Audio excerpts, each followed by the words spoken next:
From Kansas State University, this is Agriculture Today. Eric Atkinson with you, and here's what's coming up. K-State's Mike Stamm is standing by to share why he thinks that canola production will rebound here in Kansas following a growing season where acreage was down. He'll also offer advice on variety selection for planting this fall.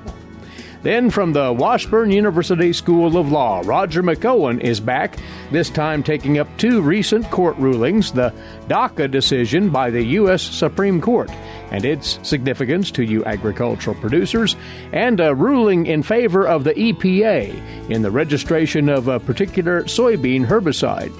Further ahead, K-State's Gus Vanderhoeven with another Stop, Look, and Listen. Plus more right here on Agriculture Today. A social distancing tip.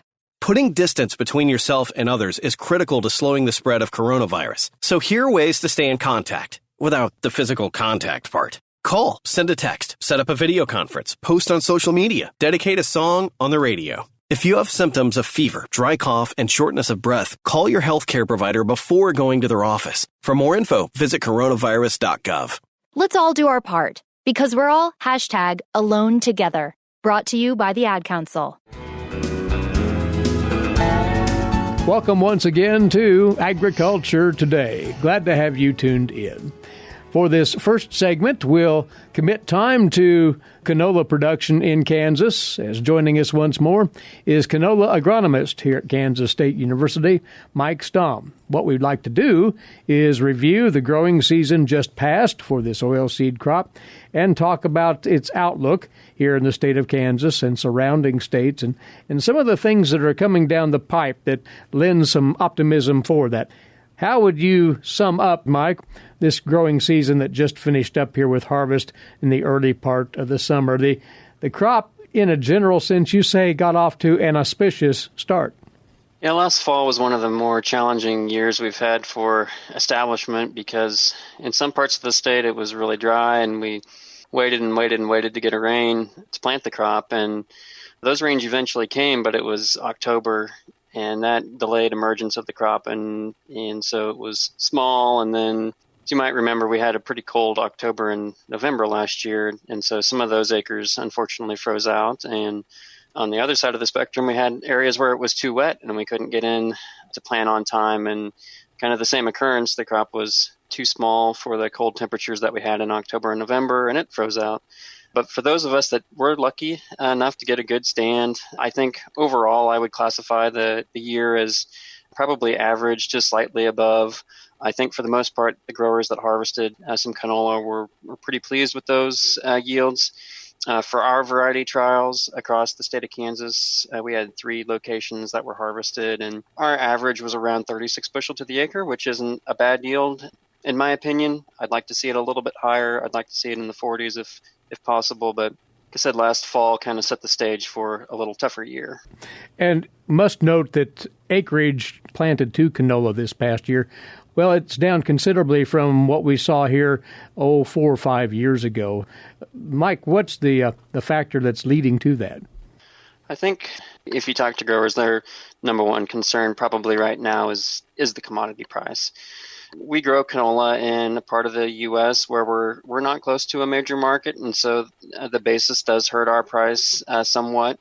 We still have the established market at Goodland, and we're very, very fortunate to have them in this region because I've been working with this crop during a time period where we didn't have that local market, and it was even more of a challenge to market the grain at the end of the season. So we are very fortunate to have the crush plant up at Goodland. But we would like to see more acres and maybe some more competition down the road would help to improve prices. But I guess that's to be seen until we can bring acres back up. What might be more encouraging, Mike, is that the new technologies on the agronomic side of canola may well lend to a rebound in interest in this oilseed crop, you think? We certainly hope so. And from my perspective, focusing on winter canola breeding, we're going to continue to fight through these harder times because it's often in these harder times where we find some things that tend to work in our most challenging conditions. And to give you an example, we will have a new variety release out of the university here this fall. It will be planted for certified seed production over this next growing season, and then should be available for commercial production then in fall of 2021. We don't have a name for the variety because we are right now looking at the options of licensing the variety. However, some of the traits of this variety that we really like, two of those are winter hardiness. Of course, that's key for growing any winter canola variety in our region. This variety has a winter hardiness at the level of the top commercial cultivars today. It has survived some very challenging winter temperatures and has done very well. The thing that I'm most impressed with this new variety is its lodging tolerance. As we've learned over the past two growing seasons, especially in late spring when we have had a lot of rainfall the past 2 years, we've seen some of our canola crop lodge, and that's made harvesting the crop very, very challenging for growers. This variety in particular has stood the test over the past two growing seasons. We've seen improved lodging tolerance over today's top varieties. And so I think that's a really important trait that this region needs, and hopefully that'll lend itself to some more acres being planted in the future. So once again, that variety available for grower use a year from this fall. So that's something to look very much forward to. But there are other traits in the variety development arena that are appealing as well, you think? Pod shattering will be addressed for one thing. Herbicide resistance traits are still on the radar as well, Mike. That's correct. And more hybrids, I would say, is another thing we should all be looking forward to. Those traits that you mentioned most definitely will be in a hybrid background. And currently with our breeding program, we are converting a portion of it to hybrid parent line development. And so we are working with the new Roundup Ready trait for canola in our hybrid parent lines. And we hope to cross those to some parents that will bring pod shatter tolerance to those hybrids as well. So we hope to be at the forefront of more winter hardy, more consistent hybrids here in the future. Well, the outlook on the agronomics look very bright out of the K-State program for sure. Part of what we wanted to do today as well is glance ahead. For canola planting time in Kansas will be right around the corner. And let's talk about planting dates and getting that standoff to a quality start. What are the general recommendations of late, Mike? So when I think of planting dates, I like to break the state into thirds, north to south. So the northern third of the state, typically your optimal planting window is September 1st through the 15th. And then for the central part of the state, we're looking at September 10th through the 25th. And for the southern part of the state, we're looking September 15th to September 30th. So one thing canola growers have to keep in mind is we have a pretty narrow window. And so there's really about a 2-week period in there where you can hit the optimal planting. Now, you've got some flexibility around those dates for sure, but it is more narrow, you could say. We aren't that far off. We're a month away from canola planters running in the northern part of the state. And so be prepared, have your seed, and be ready to go. As far as that seed is concerned, varietal selection then, coming off of this past season, what would you suggest producers concentrate on there? You know, the number one thing to me is consistency in the variety, consistency in yield over years and locations, and making sure that we're selecting varieties that have been tested for our local environments. Winter survival, of course, is always key for this crop. And so my rule of thumb is consistently 60% or better survival in the varieties that we choose at a bare minimal. Most of the things that we're going to grow in the region are going to be better than 60%, but at a minimal, you really want to be above that level. And that's, talking about their performance in locations where we've seen differential winter kill. Herbicide tolerant choices are going to be important, whether that's a conventional, a Roundup Ready, or a Clearfield variety. Lodging tolerance, like I talked about with our new variety, you certainly look for things that will stand in the field. And then another decision growers might have to make is between an open pollinated variety or a hybrid variety. Typically, the hybrid varieties, their seed costs are going to be more than the open pollinated varieties, kind of as a rule of thumb. But they each kind of have their own characteristics that you need to balance when we're making a variety selection decision. And K-State's been collecting varietal performance numbers over the years, so you have reference material that producers can utilize for that selection process. Yeah, that's right. If they go to the crop performance testing website on the K-State agronomy website, they can download information. I hope to have a little bit of updated information for Kansas for the 2020 growing season on there at some point in time, but they can go there certainly for data from years past. All right. And your final pitch to growers, Mike, as far as taking this crop on this fall, there are opportunities for crop rotations with canola, and that you'd like them to at least give it due consideration.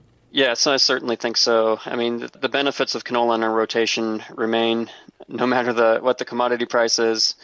I know it's hard. We're not going to plant wall-to-wall canola. That's an unrealistic request at this point in time, but I always try to talk to growers about keeping a portion of their rotation in canola to maintain that quality, particularly of wheat. We've seen that the improvement in wheat yield and quality following canola. And so it's a systems approach. It's not just a canola approach, in my opinion. So maintain your rotation, keep your wheat fields clean, and I think you'll still reap some benefits of growing canola. It'll fill a niche in your rotations, producers. Canola planting time will be coming up very soon now, and over that tight time window that Mike mentions as we get into September. Well, Mike, once again, always a pleasure. Thanks for talking over canola production with us once more, and we'll see you again soon. Sounds good, Eric. Thank you.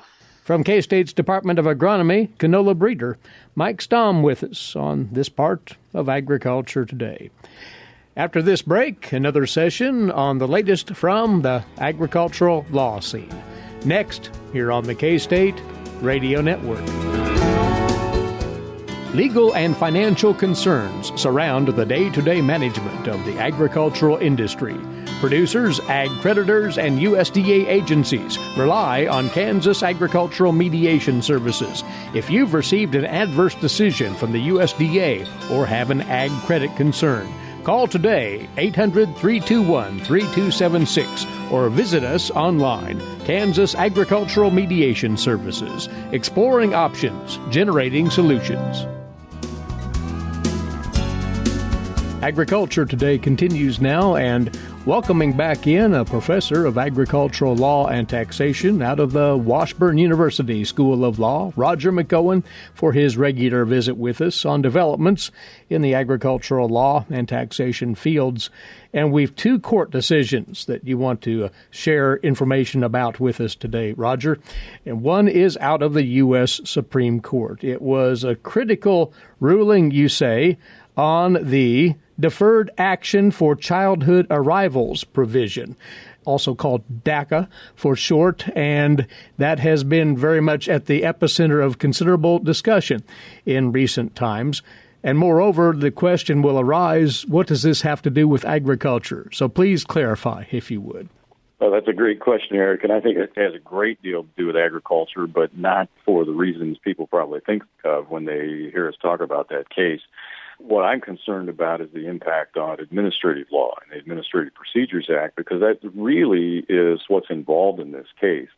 If we can remove our focus from the impact on illegal immigrants, as the court was dealing with under the DACA program, and take a look at the impact of the decision from an administrative standpoint, of course, what happened was that the whole program was created by the stroke of a pen. The Department of Homeland Security, back about 8 years ago now, created the program, tried to expand it in 2014. That didn't work. The court actually pushed them back on that. But it was created by the agency via an internal agency memorandum that was never exposed to public notice and comment, which the Administrative Procedure Act requires.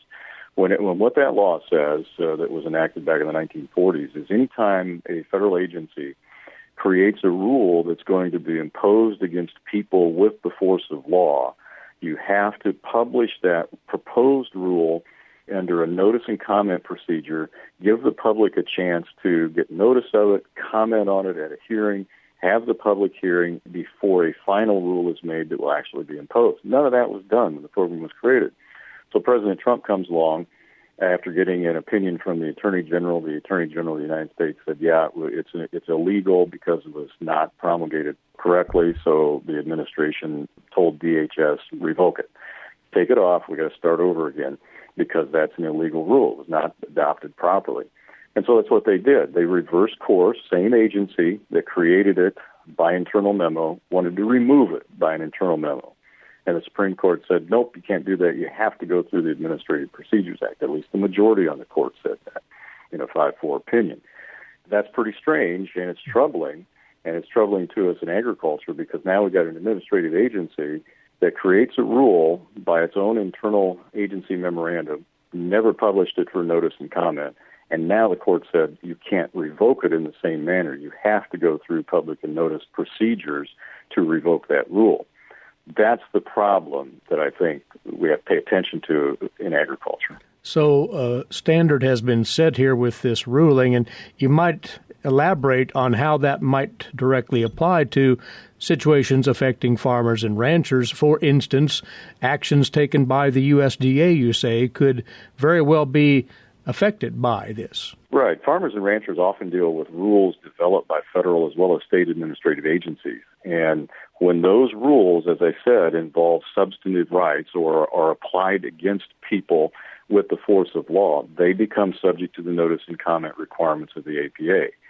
And if that's not followed, those rules will often result in the restriction or elimination of property rights without the necessary procedural protections that the APA would give them.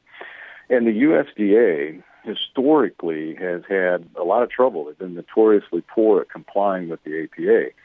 Both the Farm Service Agency and the NRCS issue manuals and numerous amendments to those manuals that contain provisions that are applied against farmers with the force of law without ever subjecting those provisions to the APA. We use the National Food Security Act manual, which is currently in its 5th edition, to determine the rules that apply when a farmer is participating in federal farm programs, making application for federal farm program payments.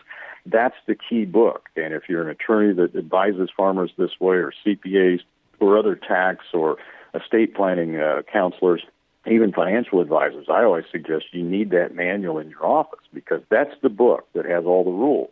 Well, that book with all the rules and the amendments to that book, which are numerous, never see the light of day. They are very rarely, if ever, published for notice and comment. They just keep issuing these rules that get applied against farmers. And Swamp Buster has been a big one of those. And we've got all kinds of case law that arise out of these rules that have been imposed against farmers. And many of those rules were developed without going through the notice and comment procedures of the Administrative Procedures Act. So the opinion is big. The Supreme Court's opinion is big. It's very relevant to agriculture because of how they said the administrative agencies can operate largely free of the Administrative Procedures Act requirements. With this considered, a producer listening out there might wonder, well, what relief might they have if there is an issue with a rule and compliance, and if they're found to be in violation of the rule, for instance, what's their recourse? Well, at that point in time, you end up in court. You have to go through, of course, first of all, administrative agency procedures to appeal a negative ruling against you, and that's very important to follow those procedures. But you're going to start at the county level, you're going to go to the state, you're going to go to the national level, the National Appeals Division, which is under USDA, and you're going to have the agency hearing these appeals. You'll probably lose, but you have to exhaust those administrative remedies before you can get to a court that will hear the merits of your case. And it's important to preserve the record all the way through. It's important to have legal counsel from the start all the way through the process, so that you then can get into court and the court has something to review.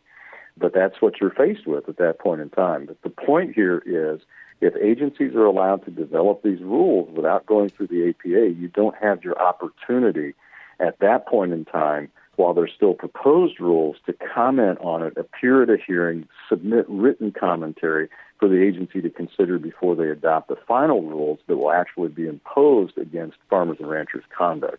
That's what we really want. The Administrative Procedures Act is viewed as the constitution of administrative law. And if we just blow that off, which largely the U.S. Supreme Court has done with this DACA opinion, then that is troubling with respect to all of these rules that USDA and other administrative agencies apply against farmers and ranchers. There's a good write-up on Roger's blog that gets into the details of this ruling by the Supreme Court. It's worth a look, producers. The other item that we'll cover today, Roger, it's a circuit court ruling on the registration of an individual pesticide product. This was one of those situations where the decision was rather clear-cut, it would appear. Yeah, we've had two of these this summer. Earlier this summer, there was the DACA ruling that came out of the Ninth Circuit, and then we got some reaction from the EPA on that, and favorable response from the EPA. Basically, farmers, if they had it in stock, could continue to use that throughout pretty much the growing period in Kansas when you would need to apply dicamba. Another case that was behind that in the pipeline involved Enlist Duo. That's a pesticide that has 2,4-D and glyphosate in it, and those two ingredients have been registered under the Federal Insecticide, Fungicide, Rodenticide Act, or FIFRA, for many years to control broadleaf plants and weeds that are resistant to glyphosate. Well, there was a group that challenged the registration of that, challenged it back in, I believe, initially in 2014, and then again in 17. It was re-registered in 15 and 17. They challenged it in 2014. They challenged it again in 2017. It's the 2017 challenge that was before the court. The Ninth Circuit, again, the same court that issued the DACA ruling earlier this summer, issued this one, and they said, no, this one, EPA on Enlist Duo did go through the proper procedures to get that correctly registered. There were complaints as to whether those procedures were correctly followed. The court said that they were, to boil it down. And the only thing the court said that there might be a problem with in terms of the EPA and their documentation and substantiating why it should be registered was the court felt they didn't do a thorough enough job in determining the impact of the pesticide on the monarch butterfly in terms of its, I think the way the court termed it was its mother plant is the milkweed. So what is the impact of the EPA registering this pesticide on milkweed? And so they said, well, you can still use Enlist Duo while we're going to remand the registration without vacating it. So what that means is Enlist Duo is registered. It remains registered. They didn't pull that like they did in dicamba or with respect to dicamba. So it's available to use according to its label while the EPA assesses the potential harm to the monarch butterfly. But it is now incumbent upon the EPA to follow through lest this move forward in the court system, if you will. That's right. And then they pointed out one other thing. The court also rejected the Plaintiffs' Endangered Species Act claim, but I would make one point on that. The monarch butterfly is not currently listed under the Endangered Species Act, but we're expecting a final decision on whether it will be listed before the end of 2020. Roger, of course, again, covers all of these matters, many more on his blog at washburnlaw.edu/WALTR. Always a pleasure, Roger. Thanks for keeping us in the know, and we'll talk again soon. Thank you, Eric. Roger McEowen with us, professor of agricultural law and taxation at the Washburn University School of Law. And we'll be back on Agriculture Today. Make hand washing a healthy habit everywhere you go. Wash your hands with soap and water for at least 20 seconds, especially after going to the bathroom, before, during, and after preparing food, and before eating. If soap and water aren't available, use a hand sanitizer that has at least 60% alcohol. Life is better with clean hands. A message from the Centers for Disease Control and Prevention. Broadcasting from the campus of Kansas State University, this is Agriculture Today. Eric Atkinson with you. And on now to today's agricultural news headlines, these courtesy in part of DTN. Well, with the Coronavirus Food Assistance Program sign up to run through August the 28th, payments at the national level moved up to $6.8 billion. as of this week, with over 499,000 applications approved for the program. Livestock payments still account for the largest share at $3.4 billion, $1.8 billion for non-specialty crops, $1.3 billion for dairy, and $269 million for specialty crops. Now, the payments for cattle still lead all commodities at almost $3 billion, followed by the $1.3 billion for milk and $1.2 billion for corn. Those are the only commodities where payouts have topped $1 billion. The next largest payments for hogs at $430 million, soybeans at $344 million, upland cotton at $172 million. Payments for the remainder of commodities covered under the program are no more than $56 million. The top 6 states receiving payments remain Iowa, Nebraska, Minnesota, Wisconsin, Texas, and California. Now, the program was originally expected to pay out some $16 billion to producers. Farm Service Agency Administrator Richard Fordyce says that there could be a few reasons why sign-up is not higher, including the initial payments based on 80% of the estimated total payment. He also cited acreage reporting deadlines faced by producers for their participation in farm programs as another potential factor. State agricultural officials are urging the U.S. Postal Service now to stop delivering those mysterious seed packages that have been arriving in mailboxes across the country, mailings that federal officials believe are coming from China. Agricultural officials from several states have pressed the federal government to halt deliveries of packages that may contain the seeds, as states continue to be inundated by reports from people across the country who have received them. Officials are concerned the seeds could introduce weeds, pests, or diseases that could harm U.S. agriculture. The USDA said last week it had identified 14 species of seeds, from mustard and morning glory to cabbage, rosemary, and roses. There was no indication that the seeds carried pests or diseases, according to the USDA. Now, the Postal Inspection Service, that's the law enforcement arm of the Postal Service, said it's aware of the recent seed mailings. It's in consultation with federal, state, and local officials. A spokesperson for the Postal Service said that employees at international mail facilities have been instructed to notify authorities if they notice any suspicious packages. Since late July, hundreds of people across at least 22 states and other countries have received in the mail unsolicited packages containing those seeds. They're mostly postmarked from China, but also from other countries. China's foreign ministry said last week that the mailing labels on the seed packages were forged and that country had asked the U.S. to send packages to China for investigation. The ministry this week had no immediate comment. New legislation introduced in the House of Representatives and in the Senate would ban organophosphate, neonicotinoid, and paraquat pesticides and make other reforms to the Federal Insecticide, Fungicide, and Rodenticide Act, or FIFRA. Senator Tom Udall of New Mexico and Representative Joe Neguse of Colorado said during a news conference yesterday that FIFRA is not protecting public health, but rather the financial interests of the chemical industry, in their words. This act would enable local communities to enact policies without being vetoed or preempted by state law and would suspend the use of pesticides deemed unsafe by the European Union and by Canada, pending EPA review. The bill would require the EPA administrator to make a finding within 90 days on petitions filed to designate chemicals as dangerous.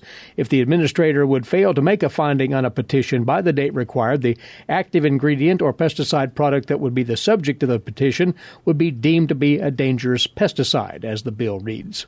Now, usually when the EPA suspends a product or withdraws a registration, it allows the use of existing stocks remaining in the market of that product. This legislation would disallow that practice. Currently included in the EPA analysis of proposed rules, the agency is required to perform a cost-benefits analysis as well. This proposed legislation would forbid that practice on dangerous chemicals. The Sand County Foundation, in partnership with the Ranchland Trust of Kansas and the Kansas Association of Conservation Districts, has announced the 3 finalists for the Kansas Leopold Conservation Award. Scarlett Hagens tells us here that the $10,000 award given in honor of the renowned conservationist Aldo Leopold recognizes those who inspire others with their dedication to land, to water, and to Wildlife. The finalists for the award are Vance and Louise Emke of Healy, Josh and Gwen Hoy from Cedar Point, and Dwayne Roth of Manhattan. The Emkes conserve soil and water by experimenting with crops like triticale, a popular cattle feed that produces enough residue to protect fields from soil erosion. They have more than 50 playas that are used for research and education on how they contribute to the Ogallala aquifer. Additionally, the Emkes have hundreds of acres for migratory bird and pollinator habitat. The Hoy family rotationally graze their beef cattle to create grassland bird habitat. Partnerships with conservation groups have improved the local watershed and prevented development in the Flint Hills. They also have hosted educational events to promote the ecological value of controlled burns and the conservation of the tall grass prairie. Dwayne Roth owns Big D Farms in Finney County, where cover crops are used to build soil health and combat wind erosion. He is one of Kansas's first water technology farmers. He tests new irrigation strategies that maintain crop production with reduced water usage. The 2020 Kansas Leopold Conservation Award winner will be announced in November. I'm Scarlett Hagens. And this calendar item, the first of two Kansas Livestock Association, Kansas State University Ranch Management Field Days, is now set to go a week from tomorrow, August the 13th, near Smith Center. It'll include discussions on leveraging genetics to achieve cow herd objectives, managing and planning for tough economic times, optimizing gain with post-weaning nutrition, and combating farm stress. This event will be hosted by the W&S Ranch near Smith Center, owned and operated by the Weltmer family, a farming business, cow-calf operation, and feed yard. The field day starting with registration at 3 o'clock on the 13th of August. If you'd like more information on it, you can go to www.kla.org, kla.org. You're listening to Agriculture Today. When you are in need of timely, reliable, and trusted information, K-State Research and Extension is here. Whether it's organizing people, information, or resources, they have the necessary tools. Community comes first for K-State Research and Extension. For more information and to connect with your county's extension agents, visit www.ksre.k-state.edu. This is Agriculture Today. Stop, look, and listen. What makes me mad is that I like cedars and have advised people to plant them. That's Gus Vanderhoeven of Kansas State University with comment on life in rural Kansas. I want to make a prediction. Oh, don't worry. No way is it a political prediction, who will or might win. True, I have my expectations and hopes, but no prediction made. Neither do I have a prediction for the stock market. And if I had, you would be a fool following it or trusting it. But the prediction I am making, I trust. But I hope I'm wrong. Because if my prediction is correct, and it works out that way, it will be ugly. My prediction has to do with bagworms and red cedars, Juniperus virginiana. Here is my prediction. Unless nature throws a curveball and something of a natural disaster happens like a late frost or millions of hungry birds, I predict that there will be a major attack by the bagworms on the cedars. And cedars will look like bare sticks poking into the sky with most of the green needles gone. I expect a disaster. If bagworms could eat metal, they would chew on my truck. And it's not even green. When I walk around the truck, the tiny bags are attached everywhere. Maybe they want to travel and hope for a lift. I surely do not want them on the farm. For that matter, I do not want to take them anywhere. But this is how pests spread. They hang on to something, travel, and drop off. beetles have moved that way when campers loaded infested firewood and moved it to their next camping site.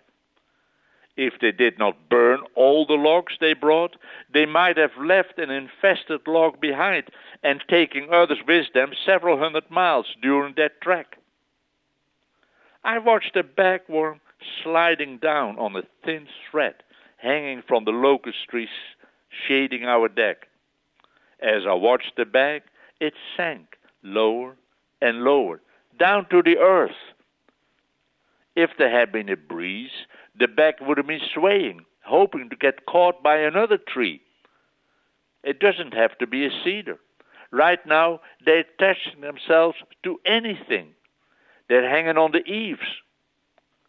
Whenever I walk under trees, they're hanging down and swaying, hoping to attach themselves to a tree or shrub moving along. I bet you, if I stood still long enough, they would be sticking to me. I've seen bags with plenty of blue cedar berries attached as if they go for a picnic. Of course, they don't see where they're going. The coarse bag is their protective cover. That is why spraying now doesn't help. You can't get at them. And paying a grandchild a penny for a bag doesn't work. I won't have enough money. And banks don't loan money to collect bagworms. What makes me mad is that I like cedars and have advised people to plant them because they're native and they're hardy. They will survive a drought, but I don't know if they can survive the expected onslaught of bagworms. There are people who hate cedars. Yes, I don't want them in my pastures, but in the right place, a windbreak or shelter belt, they do a great job, and I think they're looking good. Yes, they can be very sticky or prickly compared to white pine or eastern hemlock.